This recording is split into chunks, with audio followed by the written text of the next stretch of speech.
चलो बच्चों, कल हम लोगों ने अपना रिवीजन स्टार्ट कर लिया है। रिलेशन चल रहा है, reflexive, symmetric, Cartesian product relation, how many relations, how many binary relation, how many symmetric relation, how many reflexive relation, ये सारी चीजें हम कर चुके हैं। एग्जाम्पल से भी समझा था हमने, और अब हम जा रहे हैं इस चीज को समझने के लिए कि ट्रांजिटिव वाले केस में क्या करते हैं हम लोग। ठीक है, तो एक बार ट्रांजिटिव पे ध्यान देते हैं। तो आपका केस है ट्रांजिटिव। ट्रांजिटिव जो केस है ना, वो थोड़ा सा कह सकते हैं लिटिल बिट आपका टफ कह सकते हैं, बट अगर आप पॉइंट पे जाओगे ना कि समझ में आ जाएगा, कोई ऐसा बहुत हैवी इशू नहीं है। ठीक है, क्या बोलता है वो कि आपने एक ए कॉमा बी उठाया आर के अंदर। अब सोचने वाली बात यहां पर ये है, जो दिमाग में रखनी है, मेमोरेबल पॉइंट जो है कि आपके इस ऑर्डर्ड पेयर का जहां पे एंडिंग हो रही है, ठीक, इससे कोई मतलब नहीं है कि यहाँ पे क्या होता है, यहाँ कंफ्यूजन क्या होता है कि जैसे बुक में लिखा होता है ये, ठीक, तो लोग ये समझ लेते हैं कि एबीसी कॉन्जिक्यूटिव्स है। कॉन्जिक्यूटिव नंबर या कॉन्जिक्यूटिव नेचुरल नंबर हो सकते हैं, नहीं भी हो सकते, कोई इशू नहीं है। हमको केवल एक चेन बनानी है, लाइक दिस। जैसे मान लो हमने एक 1 ले लिया, एक 11 ले लिया, और एक मान लो 20 ले लिया। इससे कोई फर्क नहीं पड़ रहा कोई नंबर कहाँ पर है, कितने डिफरेंस पे।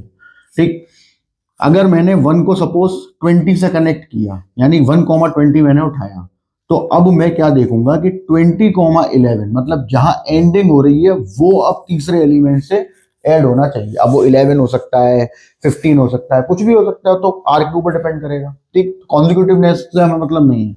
अब जैसे 1 और 20 कनेक्ट हुआ, 20 और 11 कनेक्ट हुआ, तो हमें देखना है कि 1 और 11 कनेक्ट हो रहा है या नहीं हो रहा। Simple logic. तो यहां वही बोल रहा हूं मैं कि ए कॉमा बी आपने एक आर में से उठा लिया, और फिर दूसरा आपने जो ऑर्डर्ड पेयर उठाया उसमें ये देखना कि ये दोनों सेम रहे। ठीक, यानी कि जो आपका जो बी है फर्स्ट वाले ऑर्डर्ड पेयर का जो सेकंड पार्ट है वो, और जो आप ढूंढने जा रहे हो सेकंड वाला, वो उसका फर्स्ट सेम होना चाहिए। ठीक, और तीसरा क्या होगा फर्क नहीं पड़ता, वो हमें केवल उस आर में देखना है कि भाई कौन सा है। तो अगर ऐसा हो जाता है हमारे पास, तो देन फिर हम ढूंढते हैं कि A comma C belongs to R है या नहीं। A comma C, not C comma A. ठीक, मतलब ए से बी जा रहे हो आप, बी से सी जा रहे हो, क्लियर है। और फिर आपको क्या ढूंढना है, ए से सी मिल रहा है कि नहीं मिल रहा। मिल जाता है तो ट्रांजिटिव है, अदरवाइज ट्रांजिटिव नहीं है। सिंपल लॉजिक, क्लियर है ना। और कॉन्जिक्यूटिवनेस से मतलब दिमाग मत रखना कि कॉन्जिक्यूटिव है, कॉन्जिक्यूटिव नहीं है, कुछ भी हो सकता है। तो डिपेंड आर पे करेगा कि आपका जो आर है वो क्या गिवन है, मतलब वो किस बेस पे उन्होंने दिया हुआ है। अच्छा, दूसरी चीज जो नोट करनी है, देखो ये ध्यान रखना, क्योंकि ये कई बार क्वेश्चन ऐसे ऑब्जेक्टिव में पूछ लेते हैं। ठीक है, और मुझसे कई बार क्वेश्चंस पूछे भी गए हैं, स्टूडेंट्स ने मुझसे पूछा है ये। तो इसमें एक पॉइंट याद रखना कि ऐसा हो गया, जैसे मान लो आर के अंदर ए कॉमा बी एक सेट है, मान लो ए बी सी, ठीक है, और आपने ये ढूंढ लाए। आप सपोज आप पूछा ट्रांजिटिव है, नहीं है, क्योंकि ये दोनों ऑर्डर्ड पेयर ए से बी, बी से सी जा रहे हैं, बट ए से सी हमें नहीं मिल रहा, तो ये ट्रांजिटिव नहीं है। बट मान लीजिए आर एक आपको गिवन है इसी सेट के ऊपर ए कॉमा बी, और हमने बोल दिया कि अब बताइए ट्रांजिटिव होगा या नहीं होगा, तो ये ट्रांजिटिव में चला जाएगा। क्योंकि यहाँ पे मेन चीज जो हमें ध्यान रखनी है कि या तो चेन स्टार्ट ही ना हो। ठीक, तो इसका मतलब है कि वो केस ही बेकार हो गया, वो चेन स्टार्ट ही नहीं हुई, मतलब खत्म। ठीक, और अगर चेन स्टार्ट हो गई है और फिर एंड नहीं हो रही तो ट्रांजिटिव नहीं है, लेकिन चेन स्टार्ट ही नहीं हो रही। यहाँ ए कॉमा बी था, ए कॉमा बी पे ही रह गया, तो इसका मतलब है बाकी के दोनों लोग फाइव में चले गए, तो इस वजह से ये आपका ट्रांजिटिव में चला जाएगा। और ऐसा एक क्वेश्चन आपके उसमें एनसीईआरटी में गिवन भी है। ठीक है ना, तो इसका ध्यान रखना, ये बड़ा इंपॉर्टेंट पॉइंट है। ठीक है, तो अब हम इसके बेस पे एक एग्जांपल देख लेते हैं, जो हम जैसे हमने कल एग्जांपल्स देखे थे वैसे हम एक एग्जांपल देखते हैं बढ़िया सा। ठीक है, तो जैसे फॉर एग्जांपल आर हमने एक बनाया x comma y such that x comma y belongs to natural and mod of x minus y is divisible by 5। Suppose हमने ये बना दिया। अब मॉड हो ना हो कोई फर्क नहीं पड़ता, प्लस वाई भी हो सकता है, वाई माइनस एक्स भी हो सकता है, तो डिपेंड्स। तो हमने एक एग्जांपल ले लिया, अब हमें ट्रांजिटिव समझना है। तो देखो अब इसमें नेचुरल नंबर है, तो कल वाली बात याद रखिए, कल मैंने आपसे क्या बोला था, मैंने बोला था कि नेचुरल नंबर है, इनफाइनाइट नंबर्स हैं। अब इनफाइनाइट नंबर में मैं कहाँ तक चेक करूं, ठीक है, कि किस किस के लिए होगा, किस किस के लिए नहीं होगा। तो सिंपल लॉजिक, ध्यान से सुन। हमने क्या किया, हमने अपनी ये वाली चीज उठाई कि भैया जो है ए कॉमा बी है वो आर में है। अगर कोई भी दो नंबर है जो इसको फॉलो करेंगे तभी आर में मिलेंगे, तो इसका मतलब ये हुआ कि फिर ये फॉलो कर रहा होगा इस चीज को, is divisible by 5। That is, यहां से आपको मिल गया, इसको मैथमेटिक्स में चेंज कर लो, that is a minus B is equal to 5q, equation number 1। फिर एंड, अब आपने लिया b comma C belongs to R, तो यहां बना b minus C equal to 5q1, equation number 2 बन गई। ठीक, क्योंकि ये भी डिविजिबल बाई 5 होगा तभी आर में गया होगा। अब हमको क्या करना क्या है बेसिकली, देन हमको ये प्रूफ करना है कि a कॉमा सी आर में होना चाहिए, और इसका मतलब है कि ये हमें प्रूफ कर देना है। सपोज आर ले लेते हैं, ये हमें प्रूफ करना है नहीं है, मतलब हमें नहीं पता कि है या नहीं है, वो तो हम देखेंगे तब पता चलेगा। अभी हमने क्या है कि ये हमें प्रूफ करना है, इसलिए मैंने प्रूफ लिख दिया है वहां पर। क्लियर है, तो इस चीज का ध्यान रखना है बेसिकली। अब देखते हैं इसको कैसे करेंगे। तो देखिए, जो इक्वेशन 1 और 2 बनी है उसको हमें यहाँ पे बेसिकली बनाना पड़ेगा, या कह सकते हैं कि हम 1 और 2 का यूज करेंगे और हमें इक्वेशन, ये जो थर्ड वाला कंडीशन है ये बन जानी चाहिए। हो सकता है प्लस करने से बने, हो सकता है माइनस करने से बने, हो सकता है मल्टीप्लाई करने से बने, हो सकता है डिवाइड करने से बने, मतलब कुछ भी करना पड़ सकता है। मोस्ट प्रोबेबली ऐड करने से ही बन जाती है। ठीक, तो क्या करेंगे हम कि हमने by equation first and second, इन दोनों इक्वेशंस को हमने कंसीडर कर लिया, कंसीडर करके दोनों को ऐड कर दिया। ठीक, तो क्या आया, mod of a minus B plus mod of b minus C equal to 5 common q plus q1।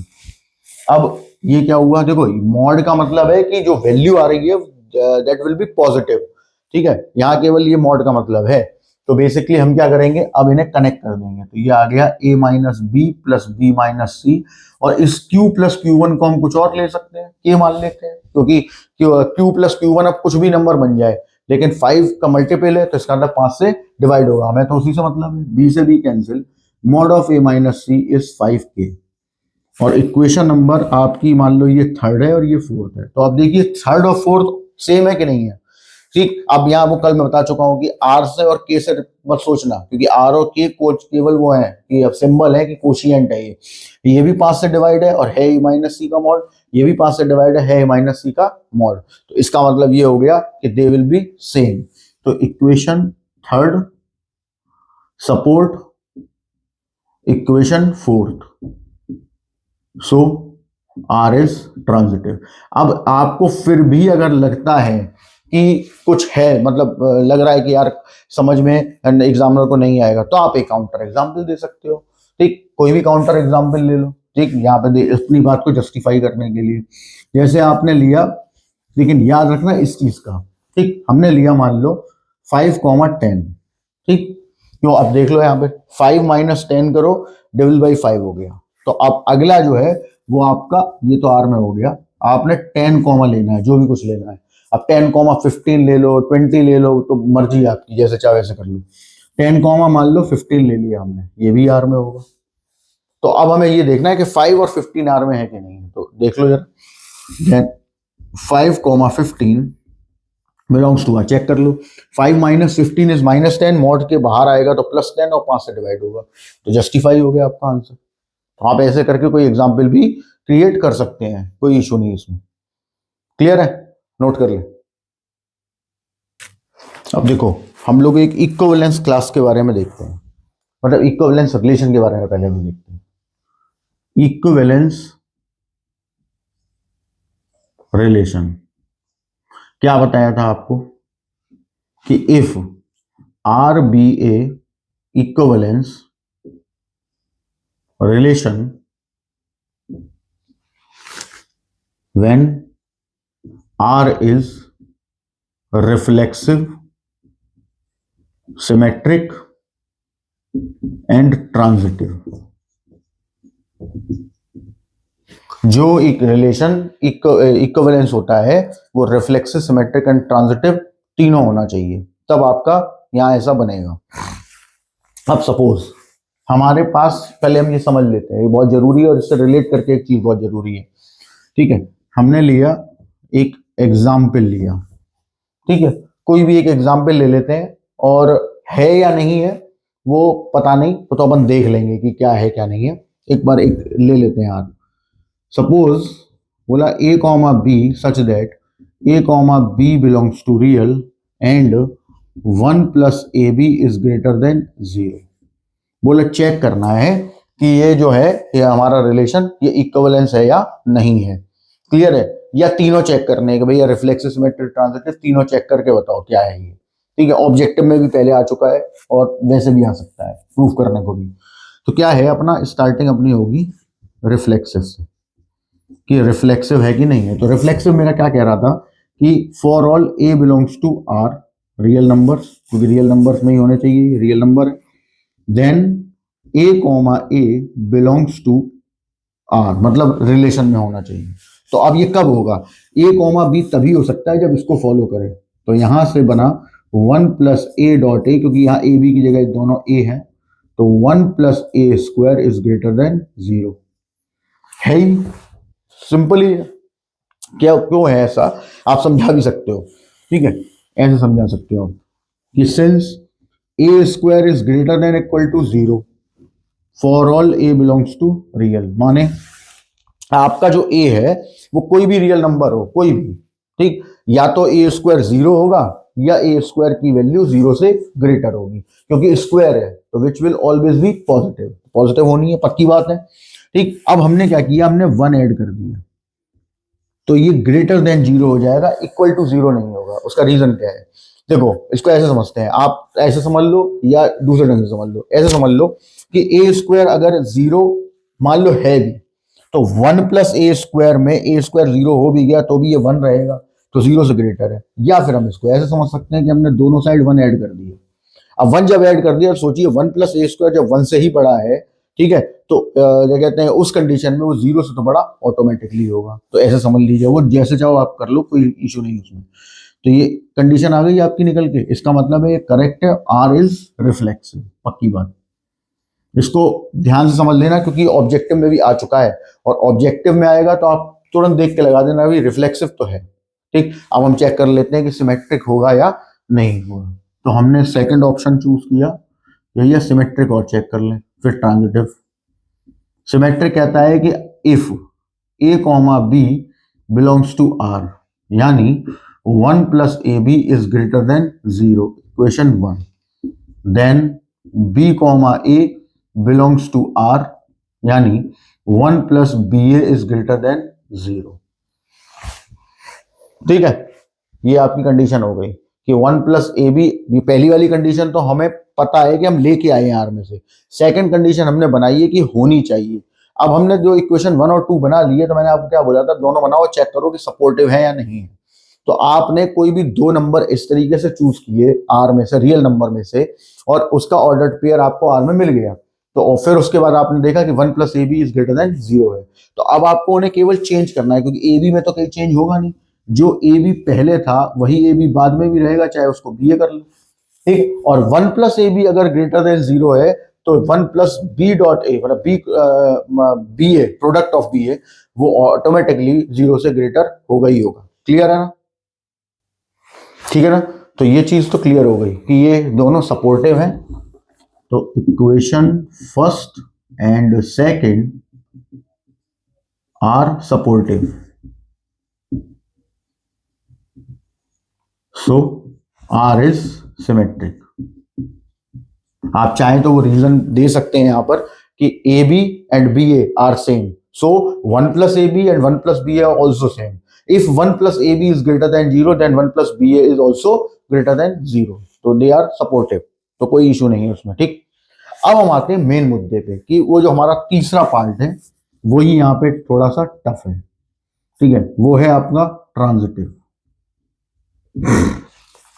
Transitive में हमने तो क्या करना बताया है, हम उसकी बात कर रहे हैं। ठीक है, तो देखते हैं भाई ट्रांजिटिव वाली बात।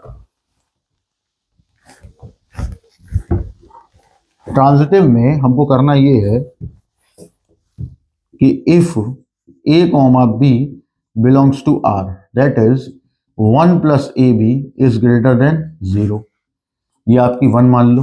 फिर b comma c belongs to r, मतलब 1 plus b c greater than 0।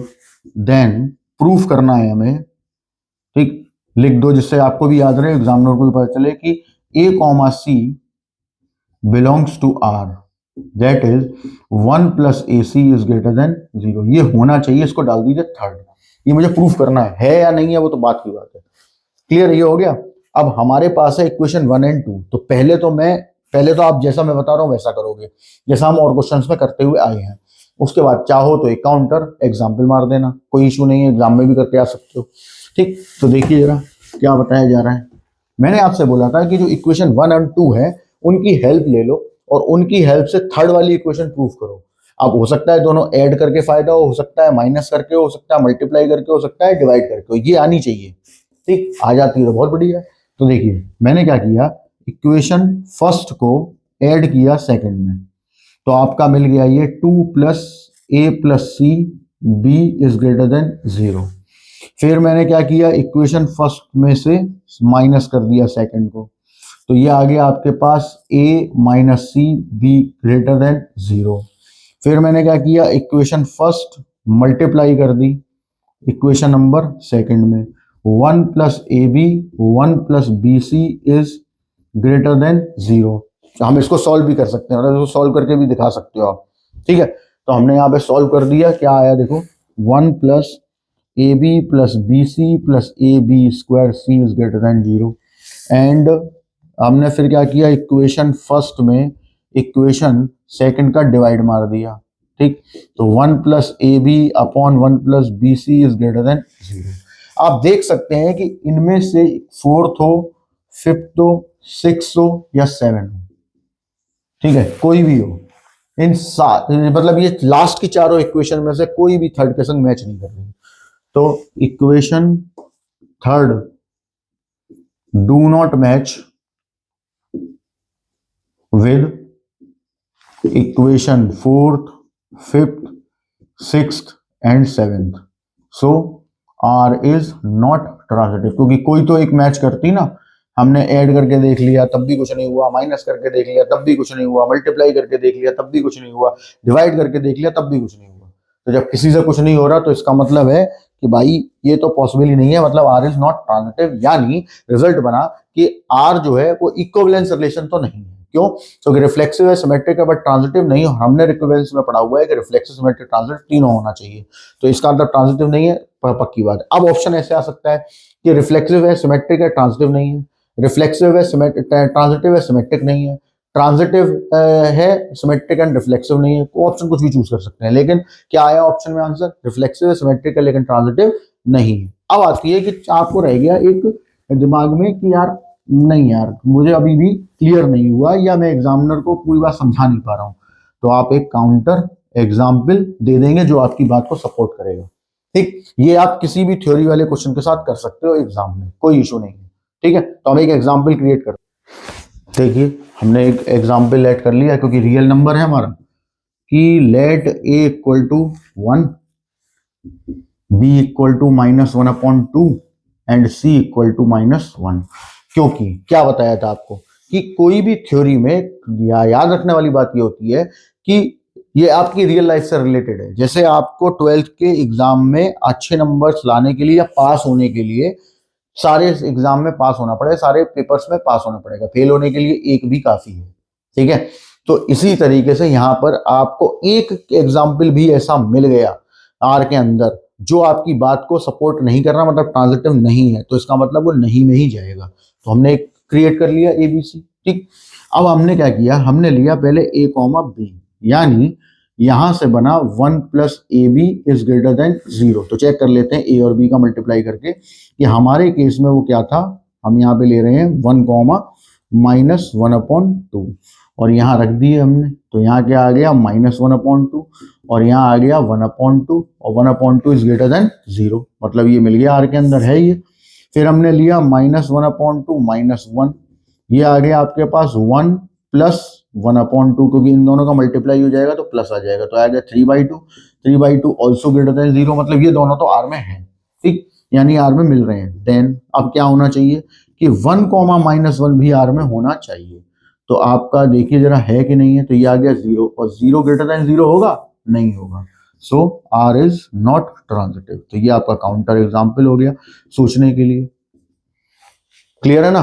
तो इस तरीके से हम ट्रांजिटिव की बात कर लेते हैं, और इससे हमें ये भी पता चल जाता है कि इक्विवेलेंस रिलेशन क्यों नहीं है, क्योंकि ट्रांजिटिव नहीं है, इसलिए ये इक्विवेलेंस नहीं बना। रिफ्लेक्सिव है, सिमेट्रिक है, अगर तीनों हो जाता तो हम बोल सकते थे कि हाँ भाई तीनों है, इसका मतलब है कि रिफ्लेक्सिव, सिमेट्रिक, ट्रांजिटिव, तो मतलब इक्विवेलेंस रिलेशन होगा।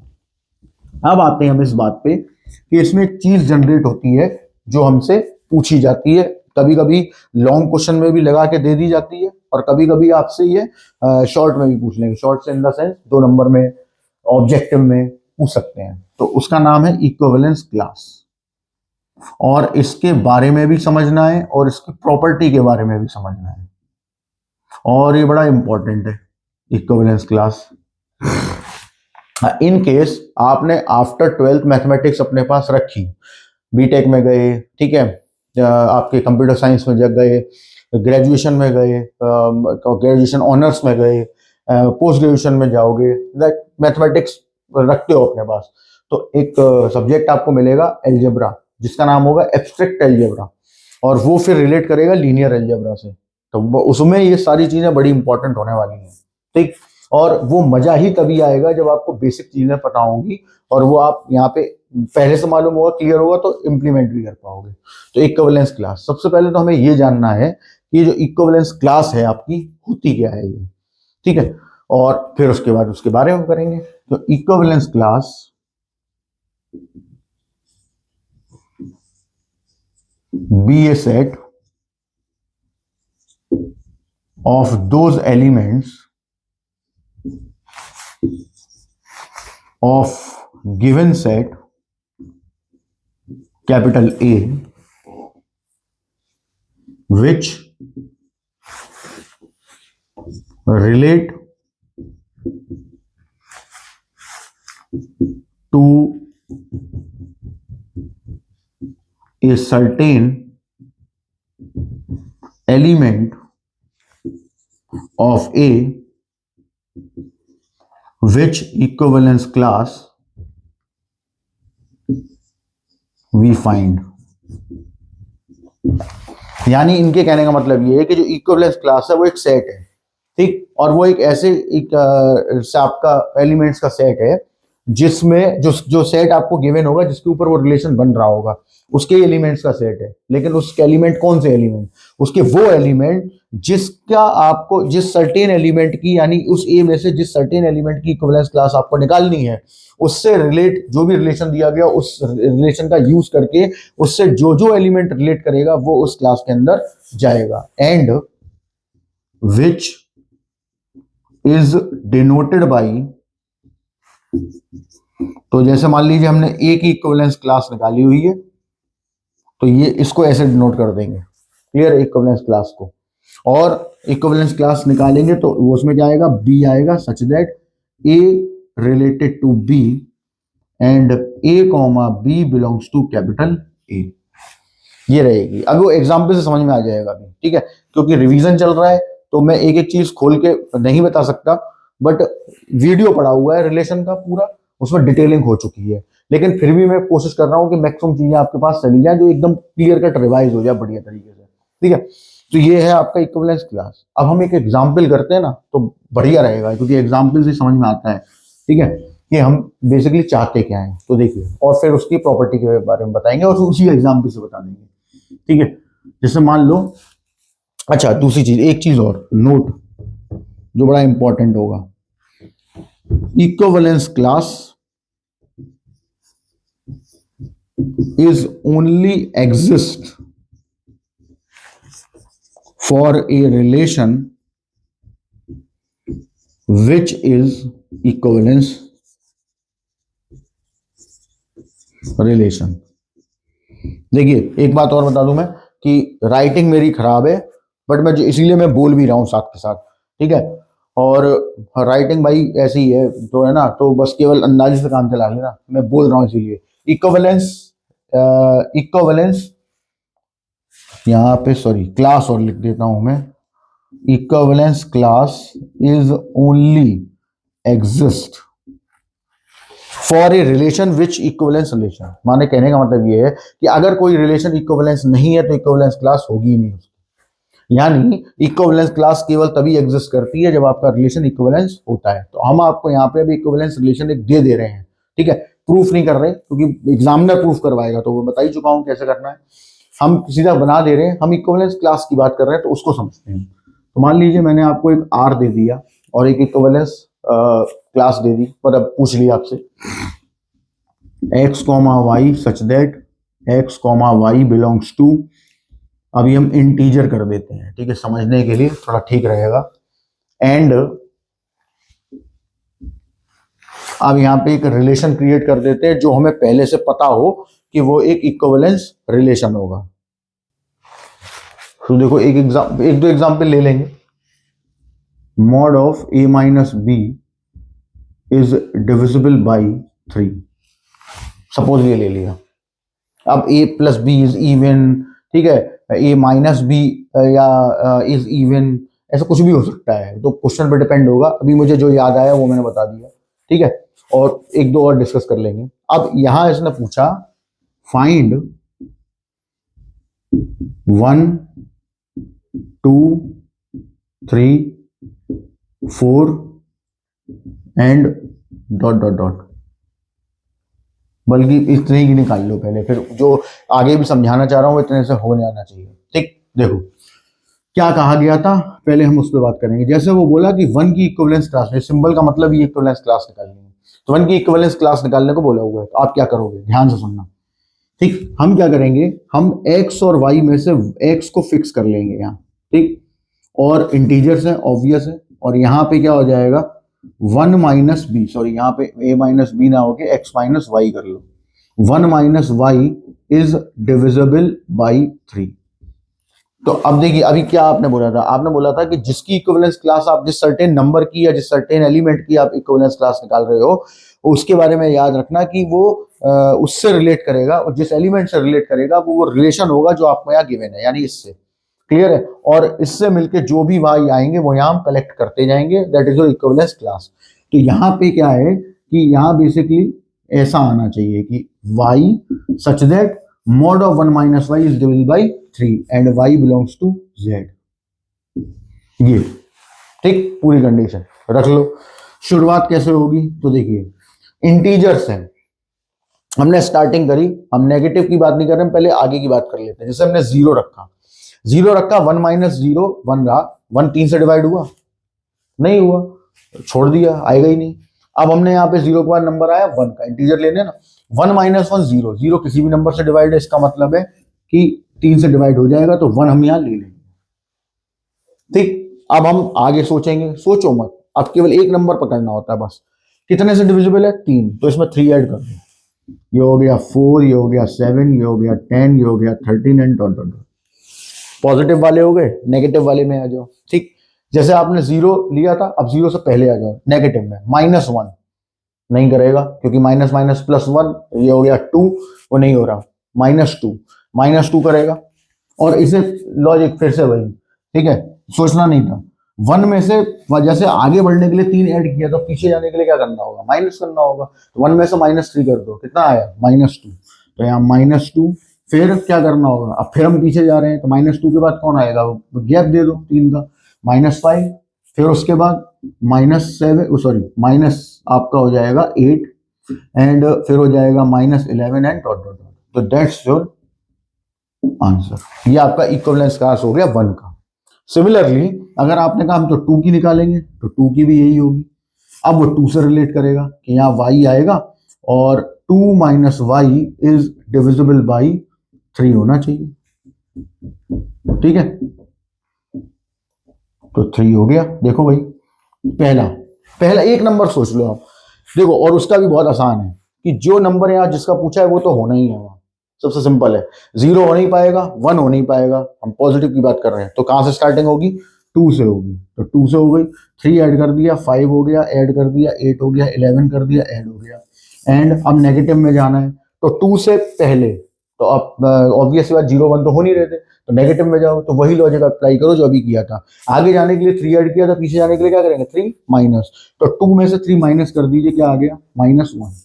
ठीक, आप चेक कर लीजिए, -1 रखोगे 3 आएगा, 3 3 से डिवाइड हो रहा है। अब इसमें फिर -3 का डिफरेंस, -4, फिर -3 का difference, -7, -10 and dot dot dot. Clear है, 2 का हो गया। सिमिलरली आप ऐसे ही 3 का निकाल लेंगे, ऐसे ही 4 का निकाल लेंगे। तो ये होती है आपकी इक्विवेलेंस क्लास, जिसकी डेफिनेशन ये रही। अगर पहले कभी समझ में नहीं आई है तो मेरे हिसाब से अब ये क्लियर हो गई होगी, कोई डाउट नहीं है। ठीक है, इसको नोट कर लीजिए, फिर मैं आगे बढ़ता हूं।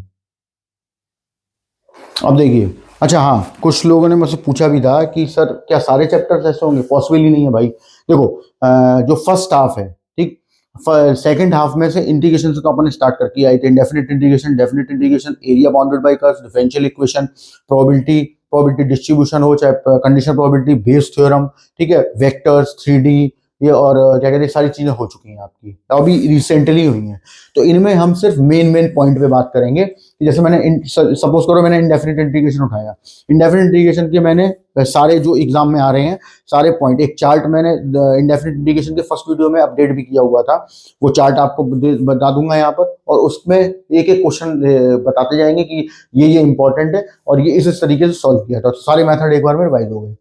डिफरेंशियल इक्वेशन में मैंने बताया था कि आप सबसे पहले डिफरेंशियल इक्वेशन आएगी, देखेंगे भाई dy/dx एक तरफ करोगे, राइट में सारी एक्सप्रेशन को एक तरफ ले जाओगे, एंड देन चेक करोगे कि ये आपका होमोजीनियस है कि नहीं है, होमोजीनियस वाली कंडीशन लगा के कि y = λy, x = λx रख के, अगर लैम्डा पूरा डिलीट हो जाता है तो आप समझ जाइए कि वो होमोजीनियस है, या लैम्डा पूरा कॉमन आ जाता है तो आप समझ जाइए, वहां से शुरुआत करो। अगर होमोजीनियस नहीं हुआ तो लीनियर होगा, तो लीनियर के कोई भी दोनों में से एक मेथड आप लगा सकते हो जो वहां फिट बैठ रहा होगा। ठीक, सिमिलरली एरिया में आ गए, एरिया में हम लोगों ने ये देख लेंगे कि यार देखो, line parabola, parabola parabola, line circle, circle circle, circle parabola, इन पे हमने तो बहुत कराए हैं अपन ने तो, लेकिन अपने को केवल इन पे ध्यान देना है, बेसिकली ये है हमारा। तो उस पर भी एक आध पॉइंट जो कुछ होगा इंपॉर्टेंट टाइप का, सैंपल पेपर से निकाल के आपको वो भी बता दूंगा कि अगर कोई एक नंबर वाला क्वेश्चन बनता है तो हम कैसे सॉल्व करें।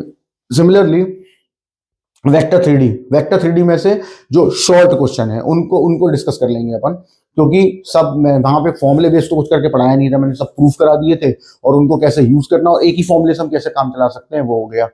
हमारा मेन मुद्दा है फर्स्ट हाफ, फर्स्ट हाफ क्योंकि बहुत पहले हो चुका होता है, ठीक है, रिलेशन है, फंक्शन है, मैट्रिसेस है, डिटर्मिनेंट है, ठीक है, इनवर्स ट्रिग्नोमेट्री है, और आपका ये कहते हैं बच्चा देखो मैक्सिमम में भी अभी हुआ है, ठीक है, और उसमें कोई ऐसा शॉर्ट बन भी नहीं रहा है, फिर भी एक बार उस पर हम लोग वो विदाउट यूजिंग डेरिवेटिव और ग्राफ वाले तरीके से बताया, तो वो एक बार रिवाइज करा देंगे। इंक्रीजिंग डिक्रीजिंग का भी हुआ है, उसमें कुछ ऐसा है ही नहीं समझाने के लिए। ठीक, तो अगर लगेगा कि कोई क्वेश्चन मिल रहा है थोड़ा टफ है या ऑब्जेक्टिव में आ रहा है या आप हैंडल नहीं कर पाओगे तो वो भी बता दिया जाएगा। फर्स्ट हाफ से अभी हमें थोड़ा सा मतलब ज्यादा रहेगा, ठीक है। अभी सेकंड हाफ की बात, क्योंकि वो अभी रिसेंटली मैंने करवाया है, बिल्कुल अक्टूबर में स्टार्ट किया था, तो कोई इशू होना नहीं चाहिए, फिर भी अपन टाइम के अलोंग सारा काम कर लेंगे, और अपने पास 7 दिन का गैप है उधर अभी मैथमेटिक्स के पेपर में, तो कोई इशू नहीं आएगा फिलहाल। इक्विवेलेंस क्लास की बात तो हो गई, अब इसकी प्रॉपर्टी क्या होती है जिसको मतलब हमसे पूछी जा सकती है।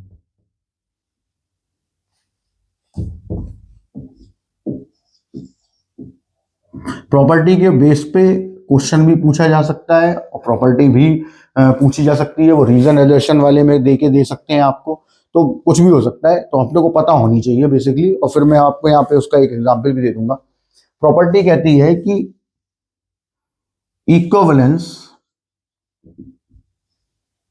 पहला point, equivalence classes for a set are either identical or distinct।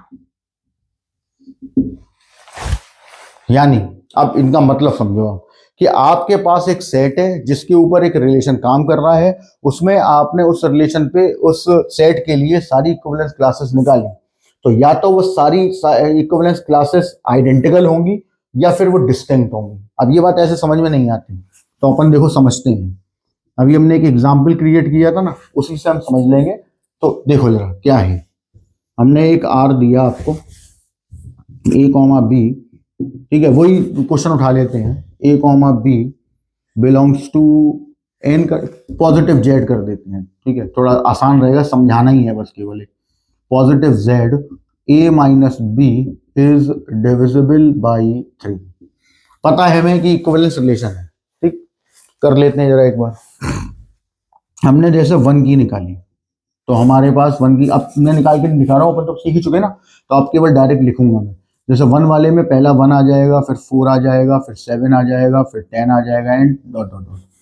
फिर 2 वाली निकाली, अब 2 वाले में हमारे पास पहला 2 आ जाएगा, फिर 5 आ जाएगा, फिर 8 आ जाएगा, फिर 11 आ जाएगा एंड डॉट डॉट डॉट। फिर 3 निकाली, 3 कहता है कि फर्स्ट 3 रखोगे तो पॉजिटिव इंटीजर है, जीरो है नहीं, तो आ जाएगा आपके पास 3 से स्टार्टिंग हो जाएगी, 3 से पहले कोई नंबर तो आ नहीं रहा, ठीक है। तो 3 के बाद ये हो गया 6 हो गया, 9 हो गया, 12 हो गया एंड डॉट डॉट डॉट।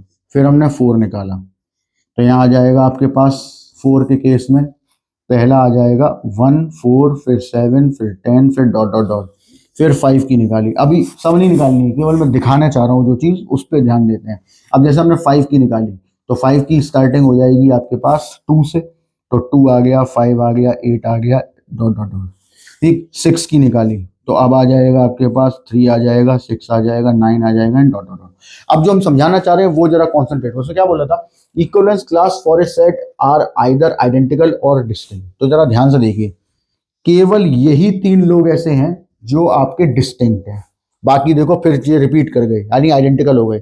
1 2 3 की वही, 1 की वही है जो 4 की है, 2 की वही है जो 5 की है, 3 की वही है जो 6 की है। अब ये फिर रिपीट कर जाएंगे, यानी कि 7 8 9, तो 7 की फिर आ जाएगी 1 वाली, उसकी 8 की 2 वाली और 9 की 3 वाली। तो वो यही कह रहा है कि या तो आपके जो इक्विवेलेंस क्लास है वो आइडेंटिकल होंगे और या तो वो सेम होंगे, मतलब सॉरी डिस्टिंक्ट होंगे। क्लियर है, तो ये तो एक बात हो गई जो इन्होंने इस तरीके से समझा दी। अब क्या है, अब इसी से और भी एक पॉइंट है जो समझ लेते हैं। दूसरा point, the union of all equivalence classes for a set is a given set.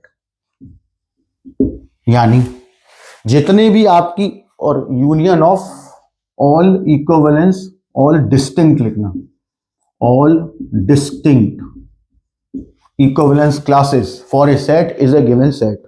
यानी कहने का इनका मतलब ये हुआ यहां पर कि आपके पास जितनी भी डिस्टिंक्ट इक्विवेलेंस क्लास आए उन सब का यूनियन वही सेट होगा जिसके ऊपर आप काम कर रहे होगे। लाइक दिस, फॉर एग्जांपल, जैसे यहां पर डिस्टिंक्ट वाली कौन सी है, 1 2 एंड 3, तो हमने क्या किया, 1 यूनियन 2 यूनियन 3 ले लिया, क्या बनेगा, तो देखिए ये 1 4 7 10 वाला था, ये इसके संग यूनियन आ गया, तो 1 के बाद 2 भी आ गया और इसका यूनियन आ गया तो 3 भी आ गया, फिर 4 5 6 7 8 9 10 11 12 सारे पॉजिटिव इंटीजर आ गए।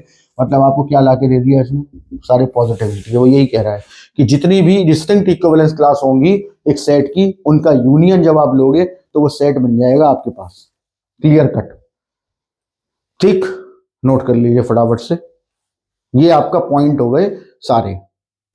हम देखो एक दो चीजें और बताएंगे, फिर एक एग्जाम्पल समझाएंगे, देन रिलेशन एंड फिर कल वाले वीडियो में आपका आ जाएगा अपना फंक्शन। तो फंक्शन में अपना फंक्शन की डेफिनेशन, ठीक है, फंक्शन एग्जिस्ट कब करेगा कब नहीं करेगा, ग्राफ्स के बारे में बात हो जाएगी, ठीक है। वैसे तो पॉइंट पड़े हुए हैं लेकिन मेन मेन पंच पे आ जाएंगे अपन लोग।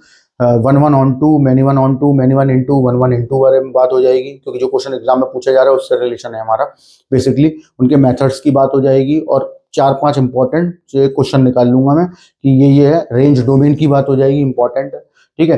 तो वो सारी चीजें डिस्कस हो जाएंगी और एक वीडियो में तो नहीं, लेकिन 2 वीडियो में फंक्शन आपका कंप्लीट हो जाएगा। बिकॉज ऑफ सब चीजें नहीं हो सकती, पर पॉइंट्स जो हैं, जो हमारे मेन मेन पंच जो हमें माइंड में क्लियर रखने हैं कि ये ऐसे ऐसे करना था, ये आपका रिवीजन हो गया। बाकी का तो आप सैंपल पेपर लगाओगे उससे हो जाएगा। कोई डाउट है तो मेरा नंबर आपके पास है ही, चैनल पे पड़ा हुआ है, आप आराम से मुझे व्हाट्सअप कर सकते हो। देखो यहाँ पे पॉइंट एक है, ये डायरेक्ट पूछा भी जाता है, ठीक है। If R1 and R2 be any two, इसको ऐसे लिख देते हैं पहले, be any two equivalence relations on a set capital A, then तो यहां पर अब दो केसेस जनरेट हो जाते हैं। पहला, R1 intersection R2 is also equivalence relation. ठीक। और दूसरा हो जाता है कि R1 union R2 is not necessarily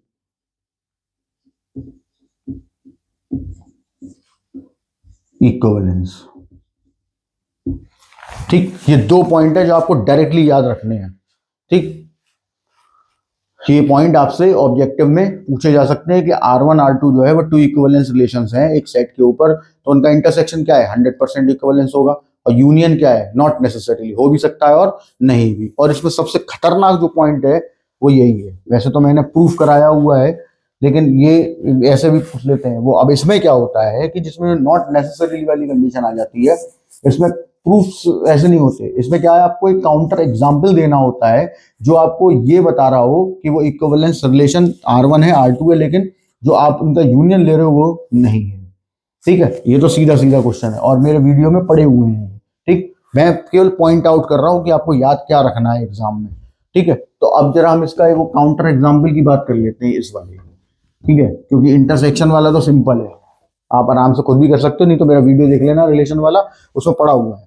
ये इसकी काउंटर एग्जाम्पल की बात कर लेते हैं कि अगर ये आ गया, वो बोलेगा कि give an example to prove R1 and R2 are equivalence relations but their union is not necessarily equivalence relation. तब क्या करो, तो आपने क्या किया, एक सेट ले लिया 1 2 3 एग्जाम्पल लेट। एक R1 आपने जनरेट कर दिया 1,1 2,2 3,3 1,2 2,1। फिर एक R2 जनरेट कर दिया 1,1 2,2 3,3 1,3 3,1। They both are equivalence relation. ठीक, रिफ्लेक्सिव है, 1 2 है तो 2 1 भी है, 2 1 है तो 1 2 भी है। और अगर 1 2 पे जा रहा है और 2 1 पे जा रहा है तो 1 1 पे भी जा रहा है, मतलब ट्रांजिटिव भी है। यहाँ पे भी वही है। क्लियर है, तो इक्विवेलेंस रिलेशन है दोनों। अब हमने क्या किया, इनका यूनियन ले लिया। यूनियन ले लिया तो 1,1 आ गया, 2,2 आ गया, 3,3 आ गया, 1,2 आ गया, 2,1 आ गया, 1,3 आ गया, 3,1 आ गया। अब यहाँ पे क्या करेंगे, तो अब बहुत से लोग तुरंत जवाब देंगे कि इसे है तो सर इक्विवेलेंस रिलेशन यहाँ पे। तो अब हम देखते हैं जरा उस चीज को, ध्यान देखिए, हर चीज में फोकस करना है। 1 1 2 2 3 3 रिफ्लेक्सिव, 1 2 है 2 1 है, 2 1 है तो 1 2 है, 1 3 है 3 1 है, 3 1 है तो 1 3 है, मतलब सिमेट्रिक भी है। 1 2 पे जा रहा है, 2 1 पे जा रहा है, 1 1 पे जा रहा है, मतलब ये रहा। 1 3 पे जा रहा है, 3 1 पे जा रहा है, 1 1 पे जा रहा है, ये भी रहा। करेक्ट है। ठीक, मतलब सारे हो गए नहीं। अभी हमने एक पॉसिबिलिटी नहीं ली। हमने किया कि अगर हमने लिया होता कि 2,1 1,3 and 2, हाँ, 2,1 belongs to R1 union R2 and 1,3 belongs to R1 union R2। Possibility तो कोई भी ली जा सकती है ना। Then 2,3 not belongs to R1 union R2। मिल गया आपको एक, ये कहाँ मिल रहा है, तो इसका मतलब चेन टूट गई। ठीक, और इस वजह से ही यूनियन नॉट नेसेसरीली में चला गया कि आप यूनियन जो बनता है ना दोनों इक्विवेलेंस का, वो हमें यही देखना है कि क्या पॉसिबिलिटीज है, क्या हर पॉसिबिलिटी पे खड़ा उतरेगा, नहीं उतर रहा। इसका मतलब है ये, that is your counter example. तो ये एक एग्जाम्पल अपने माइंड में आप रख के जा सकते हो, अगर एग्जामिनर मांगे तो आप उसे एग्जाम्पल दे सकें। तो ये एक एग्जाम्पल अपने माइंड में कट कर लीजिए, बिल्कुल एकदम कट करके पेस्ट कर लीजिए, कॉपी पेस्ट कर लीजिए, not cut paste, copy paste कर लीजिए। ठीक है, अब देखो एक क्वेश्चन बड़ा फेमस है इसमें, और मतलब पूछा जाता ही है basically, how many equivalence relation can be made.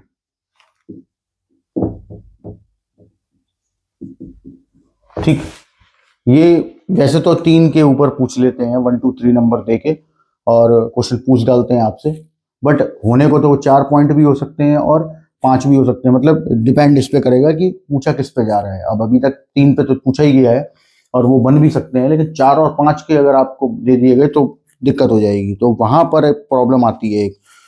ठीक है, तो अपन क्या करते हैं, देखो अब देखो ऑब्जेक्टिव में जरूरत पड़ जाती है। तो मान लीजिए if a set capital A have small n number of elements.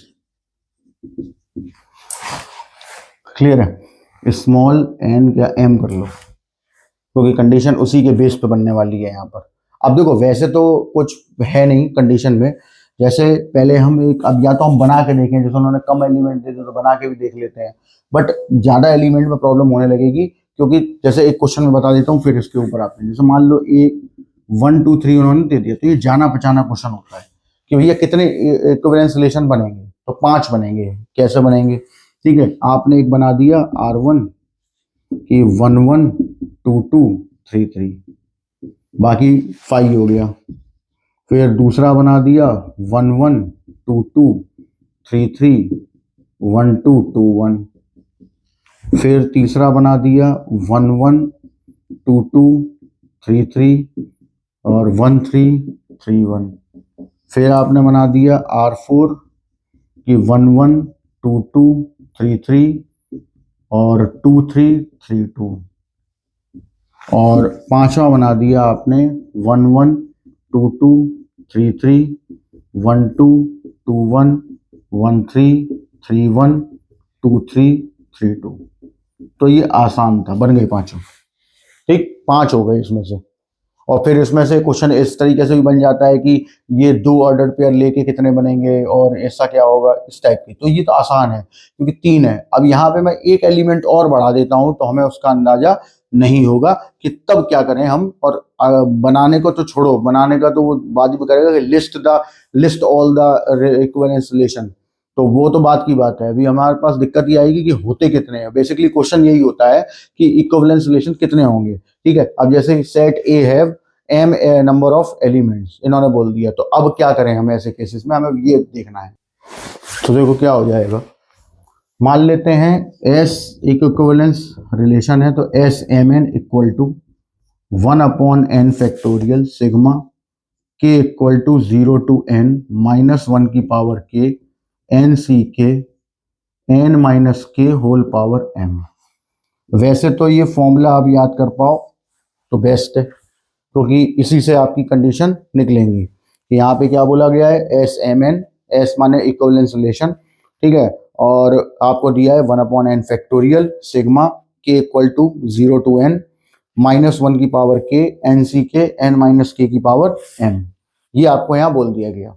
अब अगर आप ये फॉर्मूला लिख मतलब समझ पाते हो, क्योंकि देखो इसको प्रूफ नहीं करवाया जा सकता बिकॉज ऑफ इसमें थोड़ा सा एक लेवल अप का फॉर्मूला है ये, ठीक है। बट अब इन ऐसे क्वेश्चनों से आप बच जाओगे। जैसे अगर मैंने क्वेश्चन आपसे यहाँ पूछ दिया, सपोज लिस्ट करने को नहीं बोलेगा इससे ऊपर में, क्योंकि वो फिर लेंदी हो जाता, फिर ऑब्जेक्टिव नहीं रहता, ठीक है।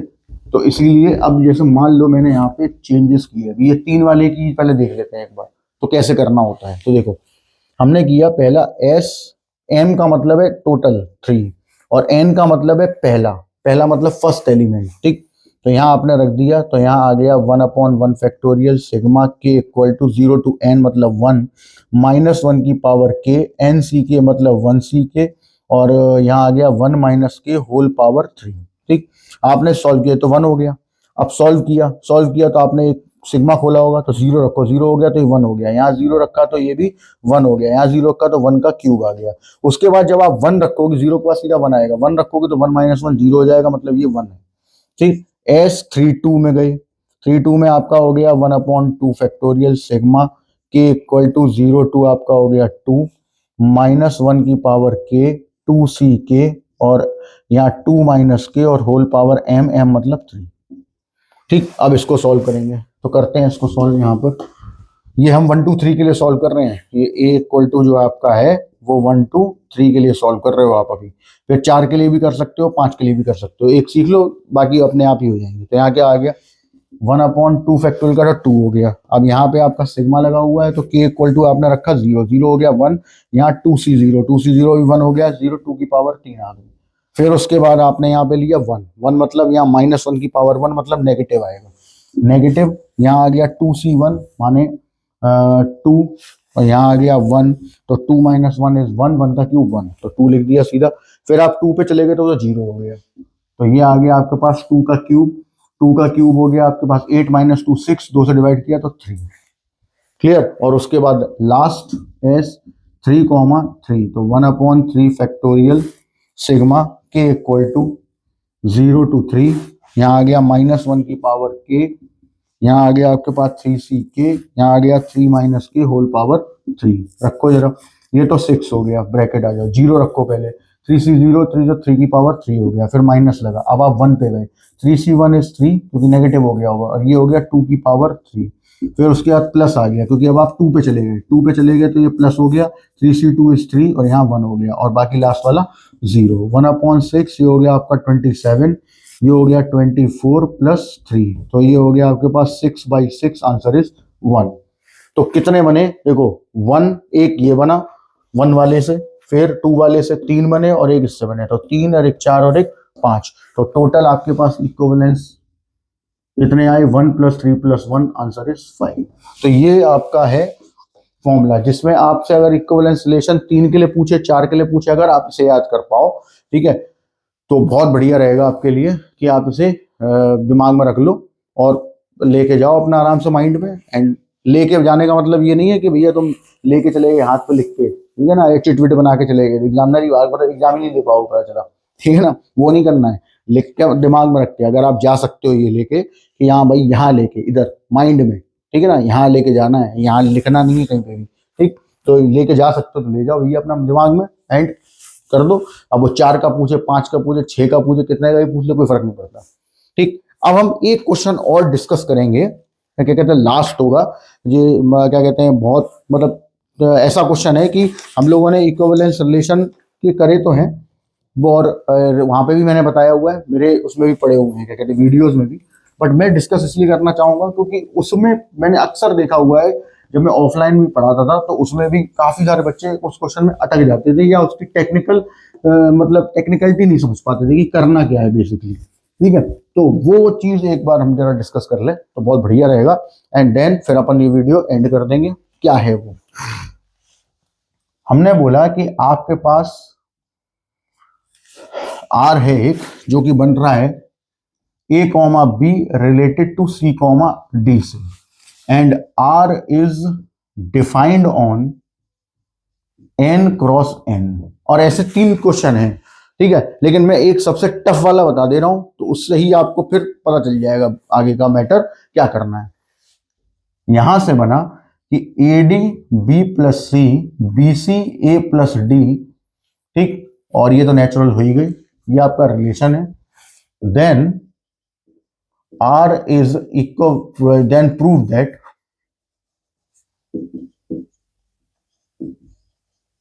R is equivalence relation and also find 1,3। ये तो आप समझ ही गए होंगे क्या है ये है इक्विवेलेंस क्लास। अब कुछ लोग तो बहुत मतलब कुछ लोगों को तो मजे आ गए होंगे, वो कह रहे यही तो आज मैं सुबह फंस गया था एक एग्जाम्पल में, ठीक है, यही नहीं समझ में आया कैसे होगा, ठीक है, तो उनके तो मजे हो गए, और जिनको इस टाइप के क्वेश्चन पहले से आते हैं तो वो एक बार रिवाइज कर लें, ठीक। देखो भाई, अपना पहले पॉइंट आउट कर लेते हैं कि है क्या बेसिकली। देखो होता क्या था कि R is defined on A, तो R is the subset of A cross A बन जाता था, सिंपल, जिसमें से एक एलिमेंट यहां से आता था, एक एलिमेंट यहां से आता था, दोनों मिलके बना देते थे ऑर्डर पेयर। ये बात हम कल डिस्कस कर चुके हैं, ठीक है, और पहले वीडियोस में भी हम पढ़ चुके हैं, और पता नहीं कब कब पढ़ चुके हैं, कोई इशू नहीं। लेकिन R is defined on A cross A बोला जाएगा तो इसका मतलब होगा कि R is the subset of A cross A cross A cross A, ये इसका मीनिंग है, ठीक। वहां ये बोल रहा है R is defined on N cross N, यानी यहां से एक A लिया जाएगा, यहां से एक B लिया जाएगा, उनसे एक ऑर्डर पेयर बनेगा, फिर यहां से एक C लिया जाएगा, यहां से एक D लिया जाएगा, उनसे ऑर्डर पेयर बनेगा, और ये रिलेशन ये रिलेट करने चाहिए आपस में। यानी अब order pair related to order pair because of यहाँ A था एक सेट जिसमें एक एलिमेंट एक एक करके मिल रहे थे, या दूसरा A था वो भी, उसमें भी एक एक करके मिल रहे थे, दोनों मिलके एक ऑर्डर पेयर बना रहे थे। यहाँ मिल ही ऑर्डर पेयर में रहे हैं, यहाँ A क्रॉस A है देन ए क्रॉस ए है, तो इसमें भी ऑर्डर्ड पेयर में है, इसमें भी ऑर्डर्ड पेयर में है, तो इनका एक ऑर्डर्ड पेयर निकालना है, तो एलिमेंट निकलेगा ही वही, और इसमें से भी एक ऑर्डर्ड पेयर निकालना है, और वो रिलेट करें जो रिलेशन यहाँ गिवन है उससे। अगर ऐसा हो जाता है तो समझ जाइए कि भैया इक्विवेलेंस रिलेशन है और अपनी सारी कहानी प्रूफ हो जाएगी। तो लेकिन अब सवाल ये उठता है कि भाई ये प्रूफ करा कैसे जाएगा। ये तो हो गया, ये तो हमारी समझ में आ गया कि क्या कैसे करना है, बट ये वाली बात हमें सोचनी पड़ेगी अब, ये होगा कैसे। तो मैं आपको एक टेक्निक बता रहा हूं, और आपको हो सकता है पता हो, बट नहीं पता है जिन लोगों को तो वो देख लें एक बार बढ़िया तरीके से, और जिनको पता है वो तो फिर दिक्कत ही नहीं, उनका रिविजन हो जाएगा। ठीक, देखना जरा बहुत ध्यान से। ठीक है, क्या है इसमें पहला पॉइंट, हम पहुंचे रिफ्लेक्सिव के पास, बोला रिफ्लेक्सिव करो, लेकिन रिफ्लेक्सिव पे जाने से पहले ये जो आपको यहां कंडीशन दे रखी है, 3 क्वेश्चन मैंने बोले, सबसे टफ यही है और सब सिंपल है। एक तो वो है a plus D equal to B plus C, एक था A D equal to B C, वो भी सिंपल है। ये है टफ, इसमें दोनों साइड पंगी है। तो आप क्या करोगे, इस पे जाने से पहले a comma b related to c comma d equal to a d b plus c equal to B c a plus d, इसको हम सॉल्व कर लेंगे। b plus c upon b c equal to a plus d upon a d, b p c का divide किया 1 upon सी 1 upon B, और ये आ गया 1 अपॉन डी 1 अपॉन ए। अब देखिए इसका फर्क आपको सबसे ज्यादा पता कब लगता है, जब आप ट्रांजिटिव प्रूफ करने जाते हैं। इसका फर्क ना तो रिफ्लेक्सिव में पता चलेगा ना सिमेट्रिक में पता चलेगा, इसका आपको फर्क केवल एक ही जगह पता चलेगा, और जहां आपकी कैलकुलेशन फंसेगी। ठीक है, और ऐसा नहीं है सिमेट्रिक में भी हो जाएगा, सिमेट्रिक में भी फंस जाओगे। ठीक है, अगर पता नहीं है कैसे प्रूफ करना है तो, लेकिन ट्रांजिटिव में ज्यादा फंसता है। तो उस केस में हमें फिर ये ध्यान रखना पड़ता है कि भाई अब बताओ क्या करना है। तो मैं ऑफलाइन में भी यही बताता हूँ, और अभी ऑनलाइन में भी आपको यही चीज बता रहा हूँ कि वो बस टेक्निक को ध्यान रखना है, और कुछ नहीं है उसमें, और फिर उसके बाद हम उसी से आगे बढ़ जाएंगे, एंड बाकी क्वेश्चन भी हम सॉल्व कर लेंगे इस टाइप का कोई भी। तो देखिए बेसिकली क्या है, यहां तक कर लो, इतना काम पहले कर लो आप। ठीक, करने के बाद अब अपन पहुंचे पहले वाले पे, बोल रहा है भाई रिफ्लेक्सिव प्रूफ कर दो। तो रिफ्लेक्सिव की कंडीशन क्या होती थी, रिफ्लेक्सिव कहता था कि for all a belongs to A, but अब नहीं होगा, क्योंकि अब हमारे पास ए नहीं है, अब हमारे पास एन क्रॉस एन है। तो क्या होगा कि अब हम ऐसे लेंगे उसको, ध्यान देना, for all a comma B belongs to n cross n, then a comma B comma A comma b relate belongs to R. ये होना चाहिए, क्योंकि आप बहुत से लोग यही कंफ्यूज हो जाते हैं कि सर ए कॉमा ए होता था, भाई होता था, लेकिन वो तब होता था जब आपका केवल एन क्रॉस एन बन रहा होता है। ठीक है, अभी यहाँ पे क्या हो रहा है, यहाँ पे एन क्रॉस एन और एन क्रॉस एन ये बन रहा है, समझ आ गई बात। आपके पास जो रिलेशन आ रहा है ना वो ऐसा बन रहा है। तो हम एक सेट ले रहे हैं इसमें से एन क्रॉस एन का, और उस सेट में से हमने एक एलिमेंट निकाला जिसमें एलिमेंट ही इस टाइप का है, ए कॉमा बी टाइप का। तो अब ये एक एलिमेंट है, ए कॉमा बी पूरा एक एलिमेंट है। तो जैसे ए होता था ना कि ए कॉमा ए, तो ऐसे A comma B comma A comma B same element आना चाहिए। अब ये चीज तब जाएगी आर में, इस आर में जब ये इसको फॉलो करेगी, यानी इसको फॉलो करेगी। कर लेते हैं फॉलो, देख लो, और फिर चेक करेंगे ट्रू है कि नहीं है। तो देखो जरा, कह रहा था कि ए बी सी डी से रिलेट हो तो ये बनना चाहिए, मतलब देखो कनेक्ट करो, इधर का सी पहले आया तो हमारे केस में वो काम ए कर रहा है 1 अपॉन ए, फिर प्लस, फिर बी आया, मतलब इस वाले पहले वाले ऑर्डर पे क्या सेकंड, तो हमारे में भी वो भी बी है, फिर राइट में आ गए। अब डी आया, डी मतलब लास्ट वाला, तो इसका लास्ट है 1 अपॉन बी, और फिर लास्ट 1 अपॉन ए। अब आप चेक कर लीजिए कि ये सारे नेचुरल नंबर्स के लिए करेक्ट है कि नहीं है। ठीक, तो 1 upon a plus 1 upon b is equal, always equal to 1 upon b plus 1 upon a. True है, तो विच is true for all natural, so R is reflexive। बस इतना सा काम हमें यहां करना था, केवल क्वेश्चन में समझना है बस। ये रिफ्लेक्सिव वाली केस हो गया। ठीक, अब हम आ जाते हैं सिमेट्रिक वाले केस पे, उसमें थोड़ा सा दिमाग लगा देना है, ध्यान देना बहुत। सिमेट्रिक कहता है, देखो बहुत ध्यान समझना, क्योंकि इसमें ट्रांजिटिव भी उतना टफ नहीं होगा, जो सिमेट्रिक समझ में आ जाएगा ना, ट्रांजिटिव उतना टफ नहीं होगा जितना कि सिमेट्रिक में समझना है। सिमेट्रिक कह रहा था कि if a comma b related to c comma d, ध्यान से समझिए, क्योंकि हम क्या उठाते थे कि अगर ए कॉमा बी क्या कहते हैं आर में है, लेकिन वो ए कॉमा बी कब होता था, जब n क्रॉस n पे बात ना हो के केवल n पे बात हो रही होती थी। लेकिन अब क्या है, अब हम ऐसे क्यों ले रहे हैं, क्योंकि एक एलिमेंट ए कॉमा बी है, दूसरा एलिमेंट भी सी कॉमा, मतलब जो एलिमेंट है वो भी ए कॉमा बी टाइप का ही है। यानी इसको ऐसे देख लो, अगर ऐसे ना समझ पाओ तो, कि if a comma B comma c comma D belongs to R, ये है इसका मतलब। ठीक, या ये पूरा ए हो गया, ये पूरा बी हो गया, तो then c comma d comma A comma B belongs to R होना चाहिए। ये हमें प्रूफ करना है। अब सवाल आता है कि होगा कैसे, तो जरा ध्यान से देखना, बहुत इंपॉर्टेंट चीज बताने जा रहा हूं। इसको तो हम समझ चुके हैं, हटाओ इसको भी, पहले इसकी बात करो। ये क्या कह रहे हैं, ये वाले भाई साहब क्या कह रहे हैं, ये वाले भाई साहब हमसे ये कह रहे हैं कि A comma B C comma D belongs to R, R में क्यों जाएंगे, इसको फॉलो करेंगे तभी तो जाएंगे। कर दो जरा follow, 1/c plus 1/b equal to 1/d plus 1/a। ये इक्वेशन नंबर आपकी सेकंड है, ठीक है, ये है, जब ये है तभी ऐसा हुआ। देन अब आपको जो प्रूफ करना है उसके बारे में सोचो, तो उसको फॉलो अप कैसे करोगे, इक्वेशन नंबर 1 का यूज करके, सॉरी 2 का यूज करके। तो मैं आपको एक टेक्निक बता रहा हूं, रफ पे करना है ये काम। आप क्या करो, आप रफ पे जाओ और ध्यान से देखना, ठीक, ये अभी मैं बता सॉल्यूशन नहीं दे रहा, सिर्फ रफ पे आपको ये करना था, ठीक है। पहले रफ पे जाके ये कर लेना कि हमें ये दिखाना है। अब इसके हिसाब से ये क्या देगा हमें लाके, वो देख लो कैसे, देखो दिखाते हैं, बहुत ध्यान से देखना। जब हमारा ये वाले भाई साहब थे तो कंडीशन क्या बन रही थी, इधर पहले 1/c आ रहा था, हमारे केस में इधर कौन आएगा 1/a।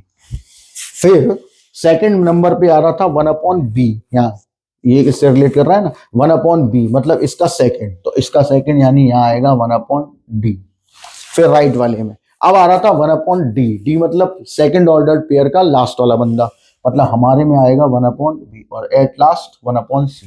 यानी कि अगर हम ये ले आए तो ये कंडीशन बन जाएगी, तो ले आए ना, सिंपल है।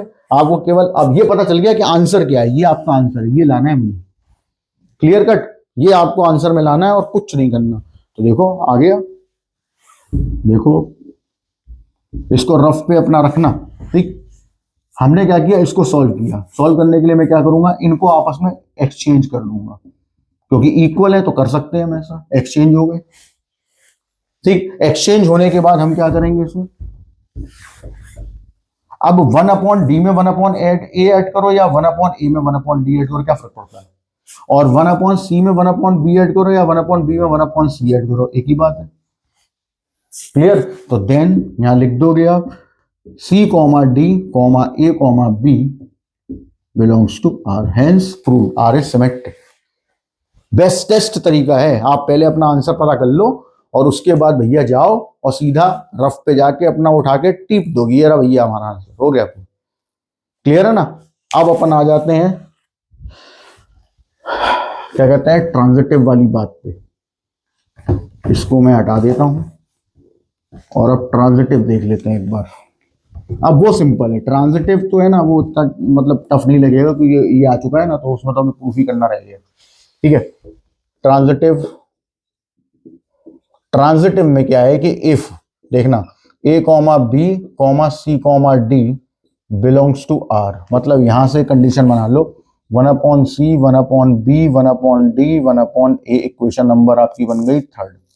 फिर एंड, अब यहां से शुरुआत करो, c कॉमा डी और एक और ले लिया e comma f belongs to r, तो यहां से अब क्या बना, सेम इसे देख के ही बनाना, ठीक। क्या था कि जब यहाँ पे 1/c आ रहा था, 1/c मतलब हमारे केस में आएगा 1/e, फिर प्लस फिर 1/b आ रहा था, यानी कि हमारे केस में आएगा 1/d, फिर उसके बाद यहाँ 1/d आ रहा था तो हमारे केस में आएगा 1/f, और फिर उसके बाद लास्ट में 1/a आ रहा था, मतलब हमारे केस में आएगा 1/c, इक्वेशन नंबर 4, ठीक। ये बन चुका। अब हमें लाना क्या है, then prove that a comma b comma e comma f, मतलब ये इससे कनेक्ट होना चाहिए, बिलोंग्स टू r, ये हमें लाना है, क्लियर है। और इसको आप मैथमेटिक्स में चेंज करके बता भी दीजिए दैट इज करके, जिससे कि एग्जामिनर को भी दिखाई दे और आपको भी दिखाई दे कि भैया आंसर क्या है। तो कैसे दिखाई देगा, तो हमारा क्या था, वही रिलेशन यहाँ लिख देता हूँ मैं, अब तो इसका कोई मतलब नहीं है।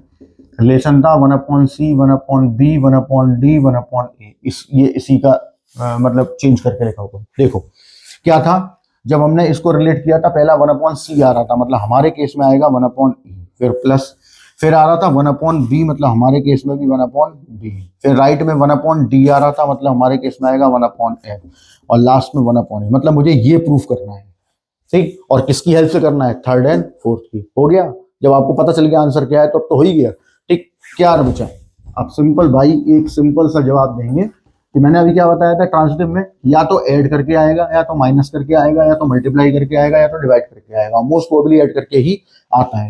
आप क्या करोगे, इक्वेशन थर्ड और प्लस फोर्थ कर दोगे, ठीक। थर्ड प्लस फोर्थ कर दिया तो जरा ऐड करिए क्या आया, 1/c 1/b 1/e, LHS में LHS ऐड हो गया, RHS में RHS ऐड हो गया, ठीक। क्या क्या कटा, 1/d कट गया, एंड और क्या कट गया, 1/c कट गया, बचा 1/b 1/e 1/a plus 1/f, ठीक। अब सिस्टमेटिकली क्या चाहिए, 1/e प्लस 1/b, इन्हें आपस में एक्सचेंज करो, कोई फर्क नहीं, प्लस है इधर 1/f प्लस 1/a। तो देखिए जो इक्वेशन नंबर आपकी 5 बनी है, सेम यही प्रूफ करना था, तो यहां लिख देंगे then a, b, e, f belongs to R, hence R is transitive। और जो रिफ्लेक्सिव सिमेट्रिक ट्रांजिटिव तीनों हो जाएगा, क्या बनेगा वो, इक्विवेलेंस रिलेशन। समझ आ गई बात, क्लियर है ना, सिंपल है, कोई दिक्कत नहीं। अब हम इसमें 1/3 की वो इक्विवेलेंस क्लास की बात और कर लें यार, ठीक है, बस तो ये आपका ये रिलेशन खत्म।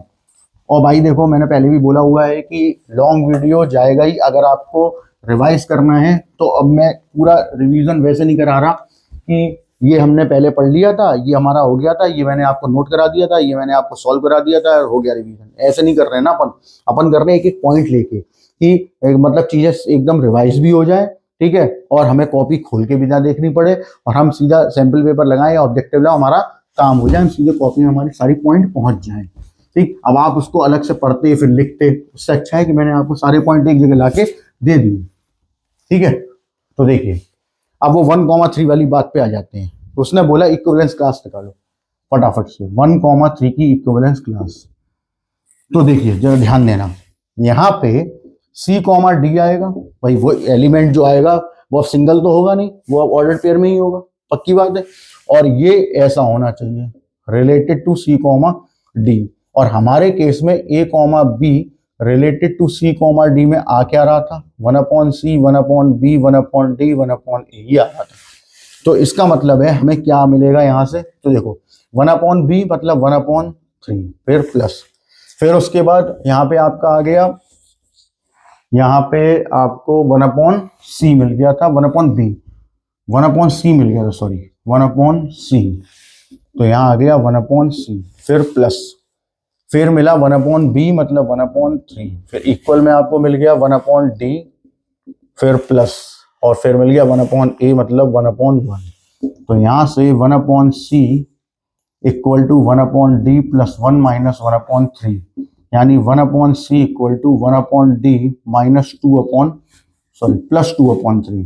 तो यहाँ से आप d की वैल्यू निकाल लाएंगे, 1/d इक्वल टू आ जाएगा 1/c 2/3, और 1/d इक्वल टू आ जाएगा 3 माइनस 2c/3c, यानी कि d की वैल्यू आ जाएगी 3c/3 माइनस 2c, ये आ जाएगी, सिंपल, ठीक। क्यों निकाली ऐसी, तो देख लीजिए हमें यहाँ पे क्या चाहिए, CD। अब क्या ये पॉसिबल है कि दो नंबर आप सोच सको जो इसको सेटिस्फाई करें, पॉसिबल ही नहीं है। तो हमने क्या किया, हमने d की वैल्यू भी c की फॉर्म में निकाली, हमें एक ही नंबर सोचना पड़ेगा, यानी यहाँ पे आपके पास c रखना है और d की जगह हमें रखना है 3c/3 माइनस 2c, और जो हमें ये ला के देगा जिसमें c एक नेचुरल नंबर है, बस वही आंसर होगा। चेक कर लेते हैं, आसान है। देखो यहाँ मैंने 1 रखा, अब यहाँ 1 यहाँ पे भी रखना है, लेकिन नंबर नेचुरल होने चाहिए, ये ध्यान रखना। देखो जरा यहाँ पे 1 रखा तो 3 हो गया, यहाँ 1 रखा 2 हो गया, 3 माइनस 2 1 मतलब 3 बचा, और 1 और 3 दोनों नेचुरल है, आएगा।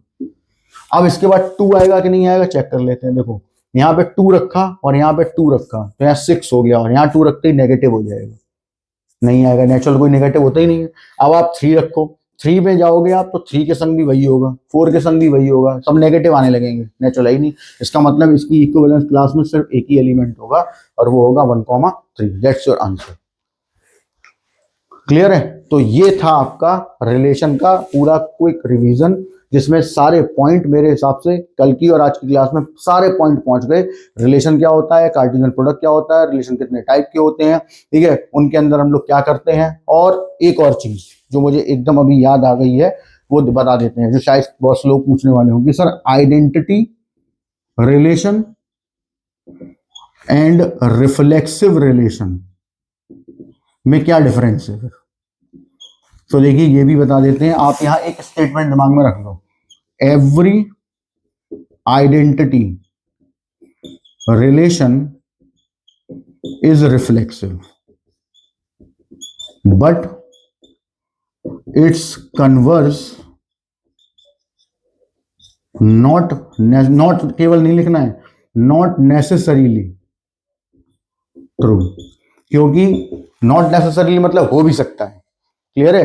तो यहां क्या बोल रहे हैं, ये स्टेटमेंट दिमाग में रखना है कि जितने भी आइडेंटिटी रिलेशन हैं आपके पास वो सारे रिफ्लेक्सिव होंगे, लेकिन रिफ्लेक्सिव जरूरी नहीं आइडेंटिटी हो जाए। जैसे हमने एक ए दिया 1 2 3 का, आपको एक R1 दे दिया 1,1 2,2 3,3, ठीक, और एक R2 दे दिया 1,1 2,2 3,3 1,2। बोले बताइए इसमें से आइडेंटिटी कौन है? तुरंत देख के बनाओ ये रहा, क्योंकि आइडेंटिटी का मतलब क्या होता है, सिर्फ वही ऑर्डर पेयर चाहिए जिसमें दोनों सेम हो, मतलब इनपुट और आउटपुट सेम होने चाहिए, सेम नंबर होने चाहिए, सेम एलिमेंट होने चाहिए, 1 1 2 2 3 3, ठीक। बोले आप वो तो यहाँ पे भी है, नहीं, केवल आइडेंटिटी वही होता है जिसमें ऑर्डर पेयर होगा ही वही जिसके दोनों एलिमेंट सेम होंगे, इनपुट एंड आउटपुट सेम। फिर अब बोला रिफ्लेक्सिव कौन है? रिफ्लेक्सिव दोनों है, ये भी रिफ्लेक्सिव है और ये भी रिफ्लेक्सिव है। लेकिन आइडेंटिटी की बात हो तो सिर्फ आइडेंटिटी ये वाला है जो यहां बताया है, every identity relation is reflexive but every reflexive relation need not necessarily to identity. तो अब ये खत्म होता है कंप्लीट, अब इसमें कुछ नहीं बचा, अब आपके अपना ऑब्जेक्टिव्स क्वेश्चन सारे करते जाओ, कोई इशू नहीं है। कल वाले वीडियो में अपन फंक्शन डालेंगे और एक क्वेश्चन में शायद और ढूंढ के रखा हुआ है रिलेशन का, जो उसमें आता है आपका लास्ट वाले सेक्शन में ई में, जिसमें थ्योरी का क्वेश्चन दिया होता है और आपको पढ़ के उसका आंसर करना होता है, ठीक। वो और एक में करा के एंड फंक्शन की तरफ अपन मूव कर जाएंगे, 2 वीडियो में फंक्शन आपका खत्म कर दूंगा मैं। क्लियर है? चलिए ओके, बाय बाय, बढ़िया तरीके से पढ़ाई करिए सभी लोग और बेस्ट ऑफ लक।